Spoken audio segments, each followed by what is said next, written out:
Hello and welcome to the Embodied Psyche. Today I am here with Claire Perelman. Claire is a sex therapist and a licensed clinical social worker. And today we're going to be having a conversation about expanding your eroticism. Hi, Claire. Hi, thanks for having me. It's really good to have you. I'm so excited to jump into all of this. But first, I'll start with kind of the standard questions I ask everyone here. Yeah. So I'm very curious. Choosing to dive into the realm of sex therapy is kind of a brave and bold thing to do in this world. Yeah. When did you have an inkling that you wanted this to be your path?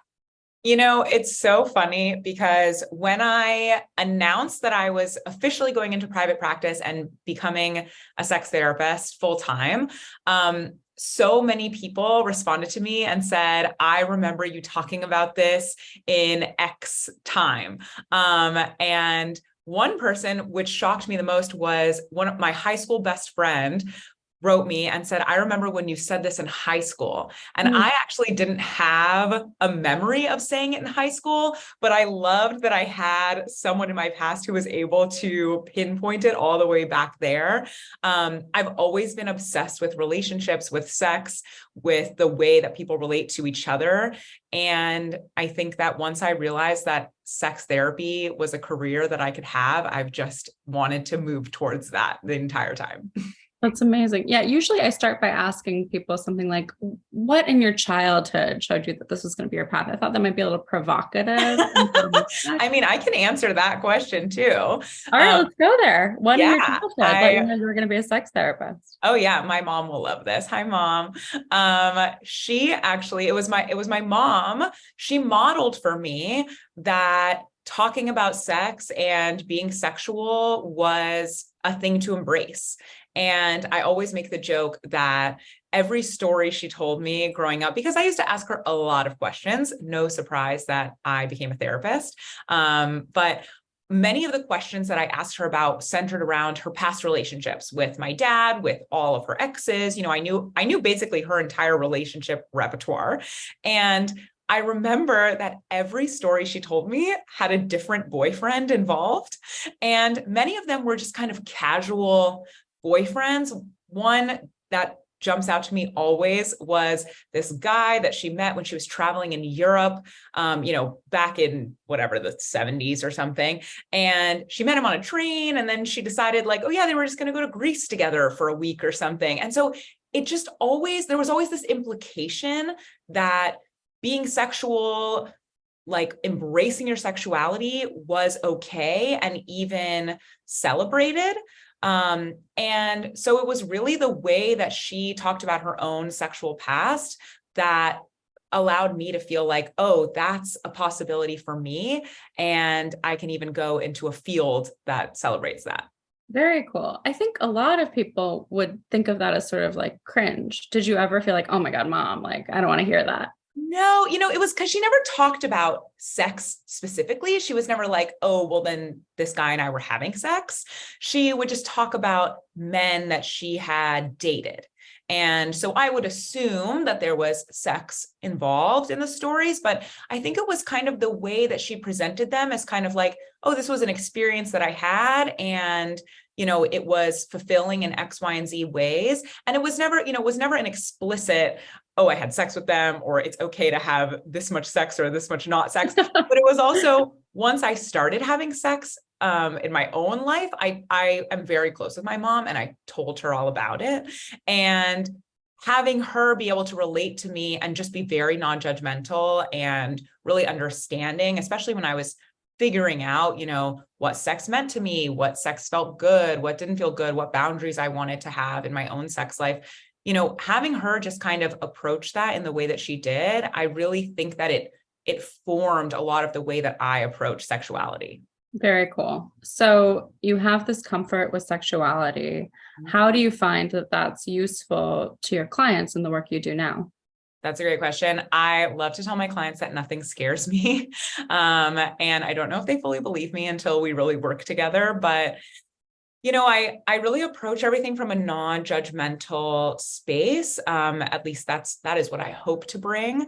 And I really want people to feel comfortable expressing their full sexual selves in the stories that they tell me in the therapy room. And I think I've cultivated this very much by asking my friends lots of pointed questions about their sex lives.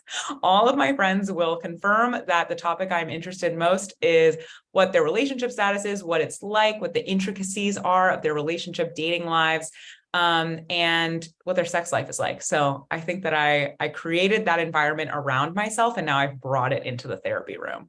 Very cool. So let's get into the topic at hand, expanding your eroticism. So the way that this was born was you and I were kind of doing a pre-interview. We were talking about, I don't know, a few various things in your client work, things in my client work. And I think it was me. I think I brought forth the idea that I really love having like a wide lens for appreciation of beauty. Yes. And like different body types, different ways that people present, different genders. And I guess also this kind of sense that for some people, through no fault of their own, just kind of their natural proclivities, that scope is kind of limited maybe to the ways that we see Western beauty, limited to certain shapes. How would one go about expanding their sense of possibility? Yeah, I really loved this part of our pre-interview. I am really passionate about people being able to expand their eroticism. And I also know it takes practice. But I feel like if we were all able to embody a larger sense of what could be erotic and what could be pleasurable and fun, or even just interesting, it would make all of our lives a lot better and sweeter and juicier. And I think what happens is that, we're fed from birth all of these cultural messages, media about what is beautiful, what the beauty standards are, all this like Western ideals of beauty. And then when we're going into our erotic lives, that's what we think we're attracted to, because that's just what has been given to us. And maybe we either haven't kind of gone against it. We haven't questioned it, or if we have questioned it, it's been too uncomfortable and we just don't want to go there. And so we just continue down the same path that has been fed to us, which is totally okay, right? Like no judgment here. I just think that we would all find a lot more pleasure if we were able to expand what we thought was sexy, and also what could potentially be sexy. Like, I think sometimes when I talk about this, people think like, well, I just can't change who I'm attracted to or like what I'm attracted to. And like, yeah, that's not what I'm saying. Yeah. I'm saying like, why don't you try going on that second date with someone who you thought maybe wasn't your type? Or if you're only into this specific kind of haircut, why don't you try going for a different haircut and just like seeing what happens?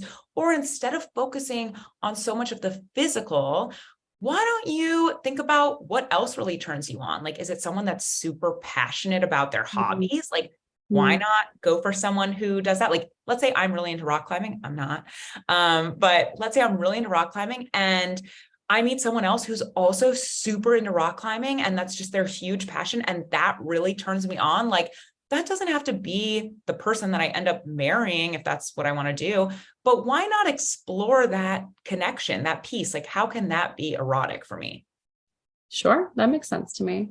I guess in my own view, another component that's been kind of expansive is to get, I suppose, embodied with it, to get more sensation oriented rather than like purely paying attention to the visual part of the spectrum. Like what textures are interesting, what experiences are interesting. Yeah. And then especially when I think back on my earlier years, maybe like high school, college, especially, Yeah. I do think about kind of like the tyranny of other people's opinions, or what I perceive to be other people's opinions, and kind of like the ways that I would align myself with people who I thought would be like status boosting, either because of the way they appeared or their place in the world.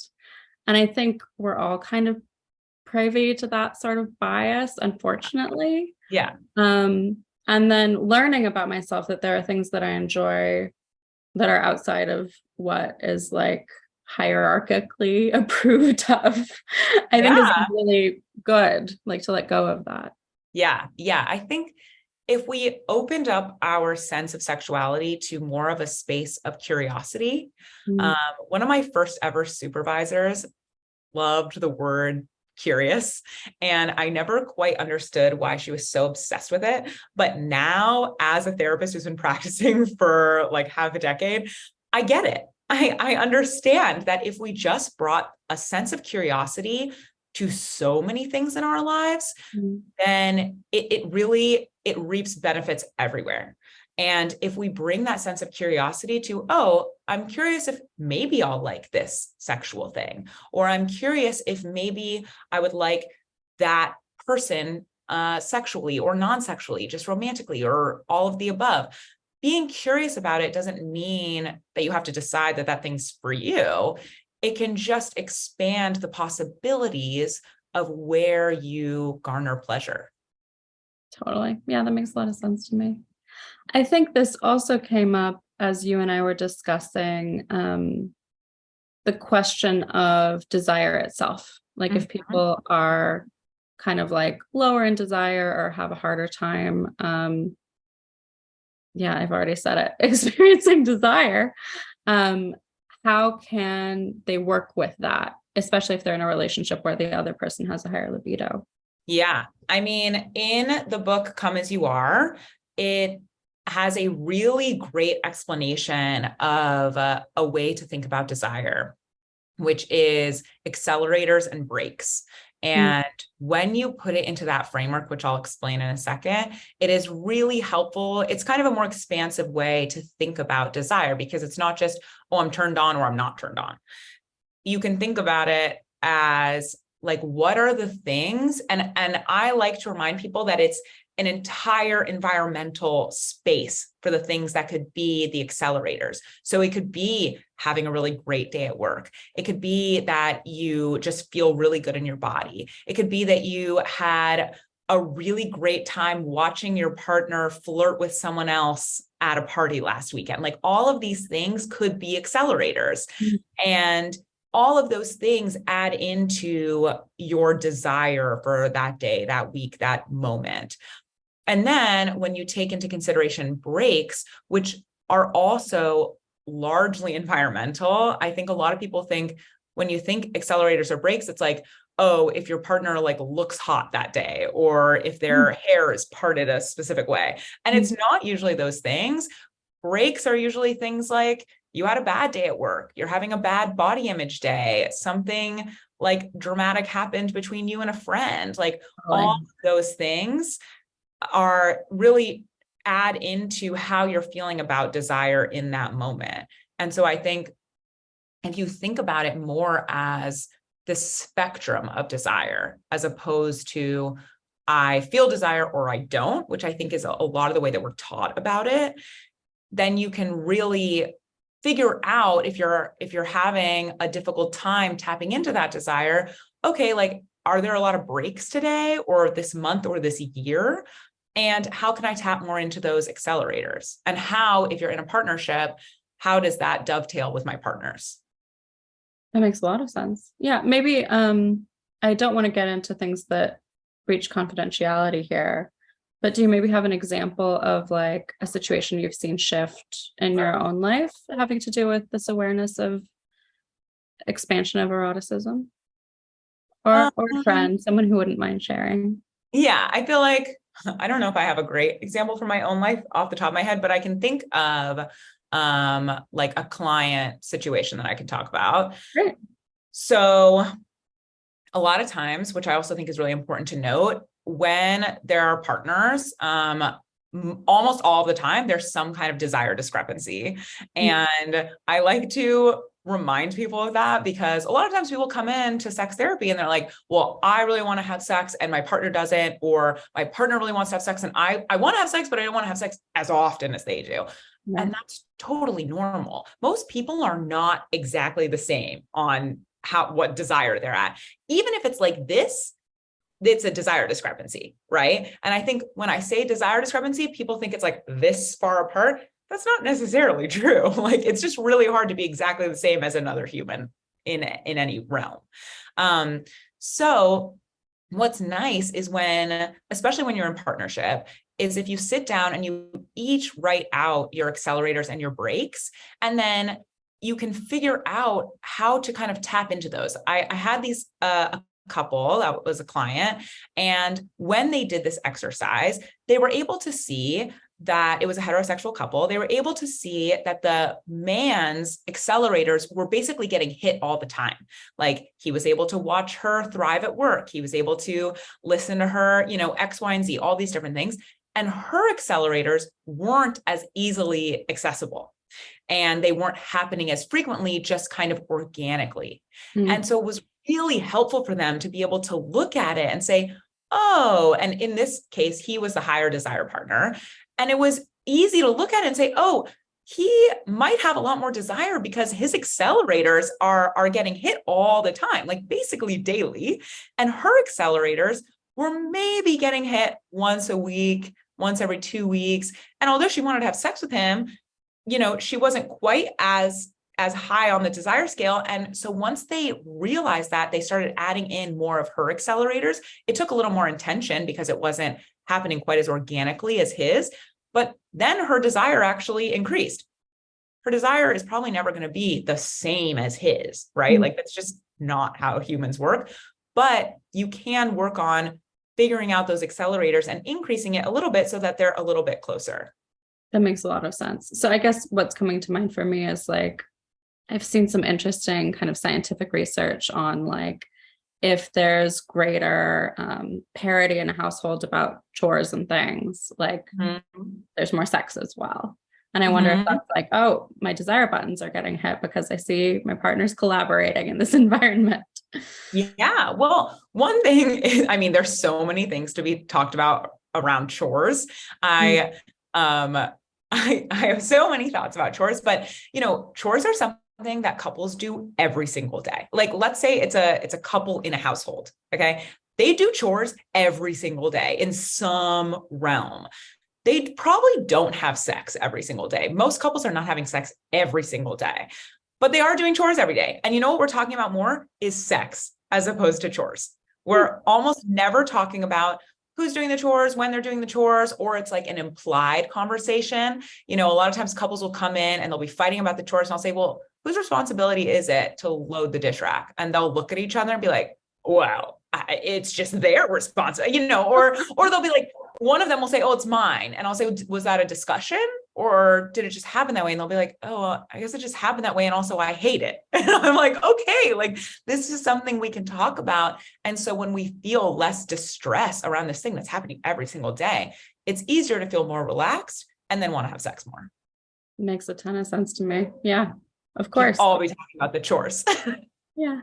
So my next area of curiosity is the way I became aware of your work is you disseminate it pretty freely online, which I really appreciate, because usually here is where I ask, like, how do you make your work more accessible to people who can't afford standard therapy? Yeah. But I guess I just want to ask you instead about your choice to do that, your choice to disseminate information. Yeah. So I have an Instagram channel, and I have a TikTok that I don't update quite as frequently because TikTok does take down like half my stuff because it says sex in it.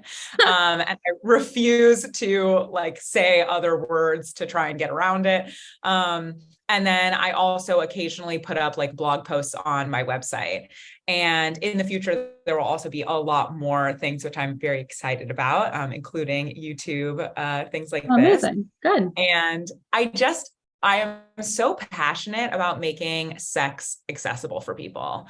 And with my experience, my background is actually working in public schools as a therapist.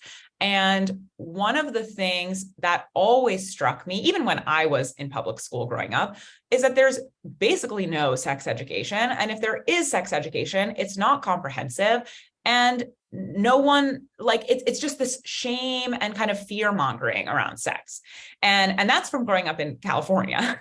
Right. And one of the things that I think about every time I post on Instagram, TikTok, whatever, is if a teenager is able to find my stuff and learn something about sex or sexuality that is helpful for them as they are embarking on their sexual career, or even, any age, but that's really what I like think about. Like, I think about if I had this information, how helpful would it have been? Even if I was having or not having sex, like how nice to have kind of a framework to think about it that's sex positive, that preaches safe sex, but also talks about like sex is pleasurable and it's okay if you want it.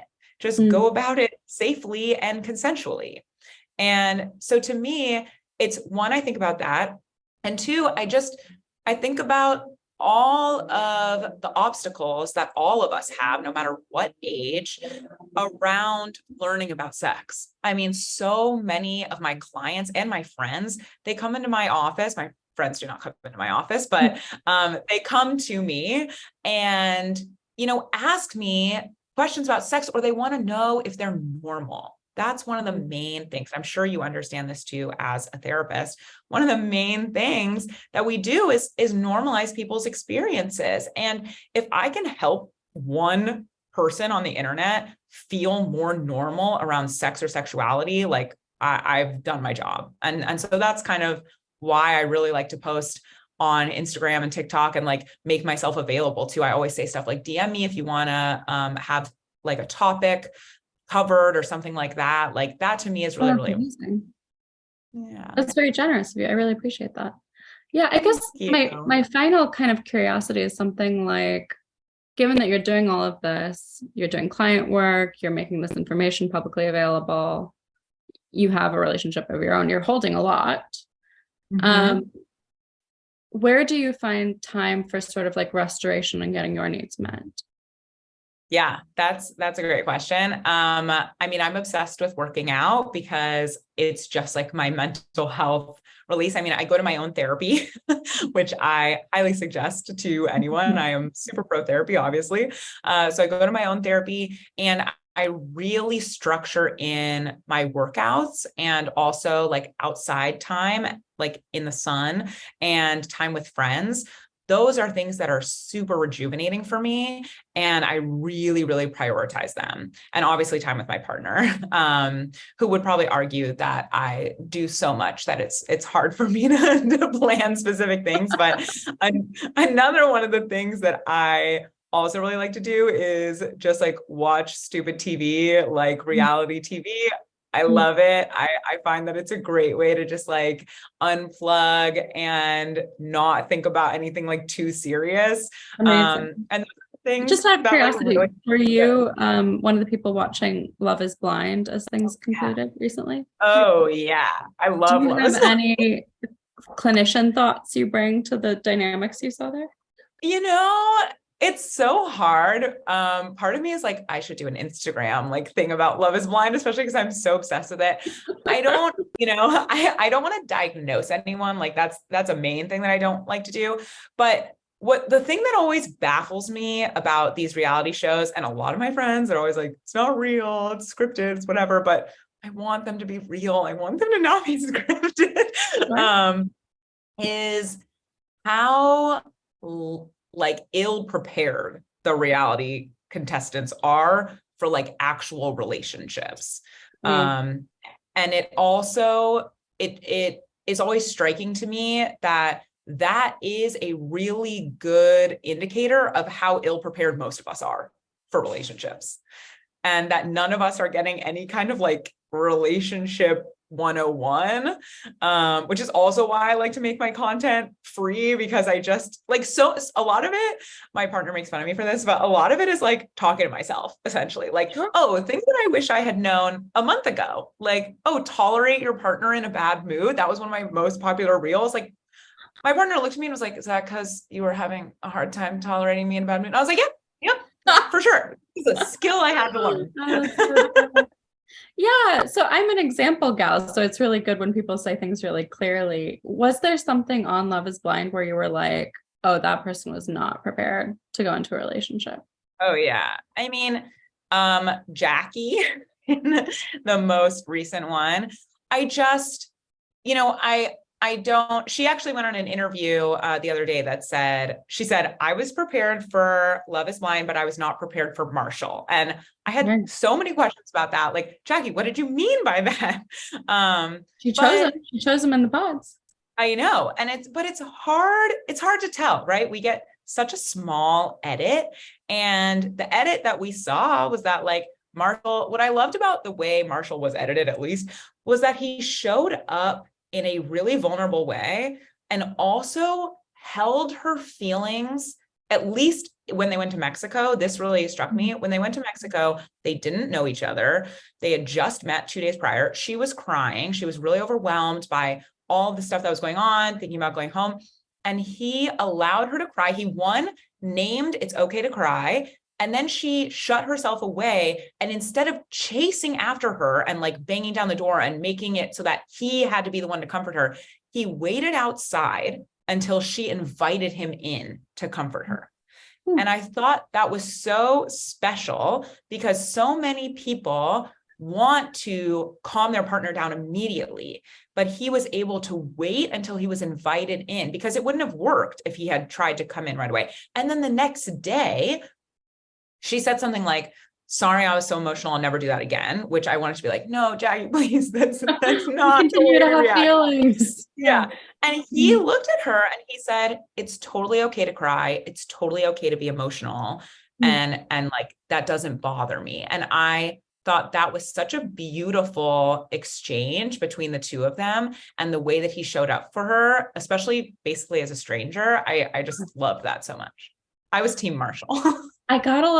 Admittedly, I got a little triggered by him later down the line. I was like projecting a situation I remembered back into, there was that night when they were up really late and she was like, I just want to go to bed. And he was like, but I need to understand. And I was thinking back on like a relationship I used to have with someone who like didn't work because he didn't have to work. And I would have a job in the morning and he'd want to like stay up talking about issues. And I'd be like, I have this life I have to get ready for. Let me sleep.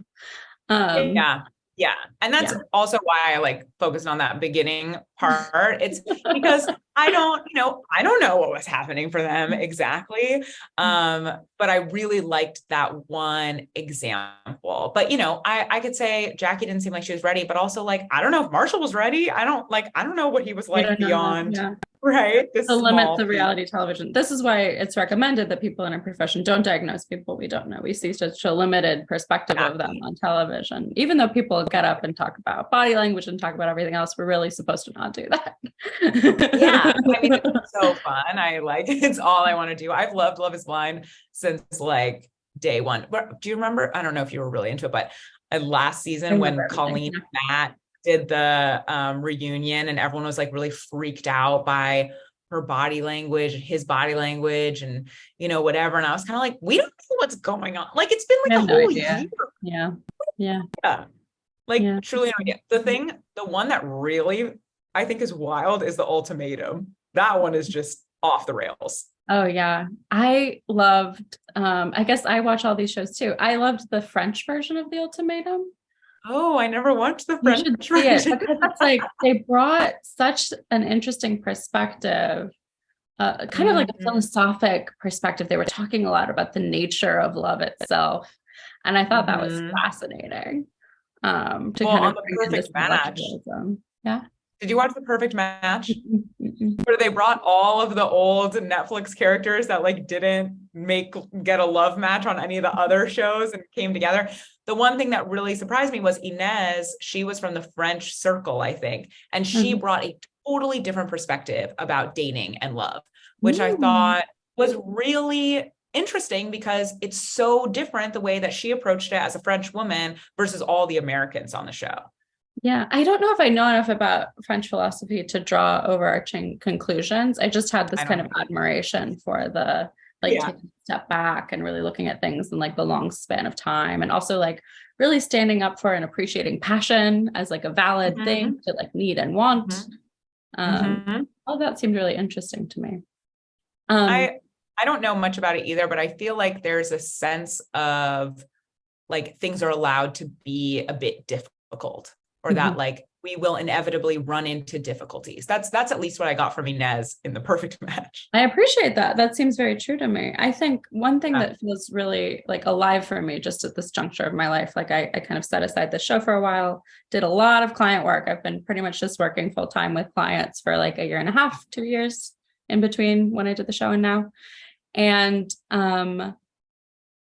I feel like there's this thing that a lot of people in our profession miss around, like, not everything can be digested and said perfectly all the time. Sometimes there's kind of like an immediacy to things. Oh yeah. Yeah. We're never going to get it 100% right. No. And I don't subscribe to that. I mean, I think it's really interesting because I feel like we're in a new kind of era of therapists where people, especially with social media, they want us to be more accessible and they want us to feel more like humans. Whereas there was a whole generation, like right before us, essentially maybe 2 before us, that was all about being a blank slate and like, don't self-disclose anything. And, you know, if they know this thing, there's going to be transference or whatever. And I find it really, really interesting, especially with having a social media presence, of how much do I disclose? How much do I not disclose? And like, what would be helpful for clients or not? Yeah, it is an interesting question, the question of self-disclosure. And I think it's useful to go about it in a really thoughtful way. I've also had the experience in the client role, and I think I've talked about this before on my show on various points, of like really feeling a sense that my therapist needed something from me because they were going through something, and that being sort of inappropriate. So I try very hard to guard that in my sessions, to be like aware that I'm not a blank slate. I'm a person with needs, but let me make sure I'm getting all of those needs met outside the therapy room so I can be unilaterally available to my clients' needs. I think that's the job. Yeah. I don't need my clients taking care of me. That is not their job. That is even sometimes, like, my client the other day looked at me and was like, I just want to let you know that like we've reached the time, like we're over the time and I don't want to take your time. And I looked at them and I was like, that's my job. And like, you don't have to worry about it. Like, this is the session that I've set up, and like, it's okay if we go over a couple minutes, like, that's not your role in this relationship. And it was so like visibly relieving for them. That was actually straight out of a supervisor had said that to me once when I said it in supervision. I said, oh, I there's the time and I don't want to take your time. And he looked at me and was like, nope, not your role. I will take care of the time. And I was like, oh, I'm so relieved. I love that. Yeah. I had an interesting experience. I hope you don't mind me self-disclosing about my own life here. Maybe it's not my role as the interviewer, but I'm going to do it. It feels alive. I had a really beautiful therapeutic relationship with a therapist that terminated just in this week. We had our last session on Monday, and it was planned. It was like a limited session therapy experience, and it was really wonderful. I have very high standards, and I adored her. I thought she got so many things really right. And I was reflecting as I came to the end of this experience on what has made a therapist like an above and beyond therapist for me. And one of the common traits is actually like the human willingness to break form out of care. And one of the ways she indicated that to me was not in an inappropriate way, I don't think, but on 1 or 2 occasions, because she didn't have a client after me, using a little more time to like round things out. And on our second to last session, I think we went a full like 40 minutes over. And I felt like, wow, this person cares about me as a human being. And that's meaningful in a way that transcends the therapeutic relationship. Oh, 100%. 100%. Yeah. I always find myself going a couple minutes over. I'm like, I should have more than 10 minutes in between. Like, I don't know what I'm doing, but that's for me to figure out. But it's like, I care about these people. Like they're my clients. Like, even if I see them one time, I'm like, I'm thinking about them. Like, I want them to feel good in their lives. Like, I really do genuinely care. And I know you understand that. Like, that I feel like that is the mark of a good therapist, is like knowing that they care about you. Yeah, I'm remembering now, I one of my favorite books of all time is this memoir called Your Voice in My Head by Emma Forrest, who's a great nonfiction memoirist. And a large component of it was about her therapeutic relationship with the therapist she had.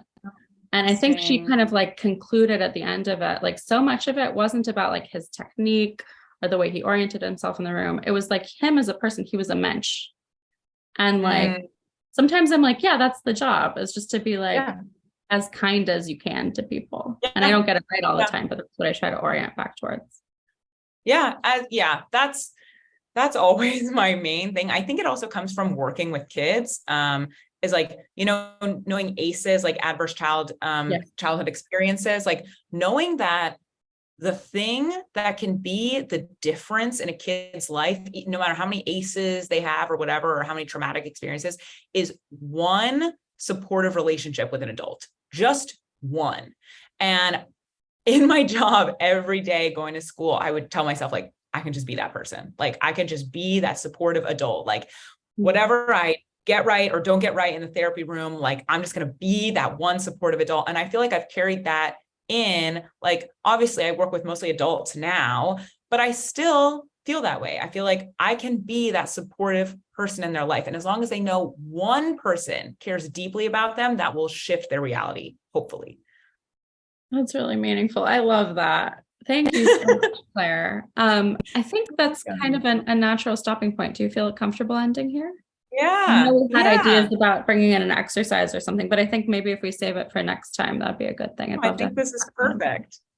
Okay. Yeah, thank you so much for having me on. I really appreciate it. Truly a pleasure. And I think if people come away from this with that same idea that like a spirit of care is useful in their sexual lives, like that's not just for therapists, that's useful across the board, I think we'll all be better off.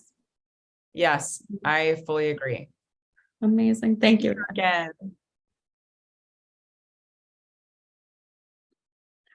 Stop recording.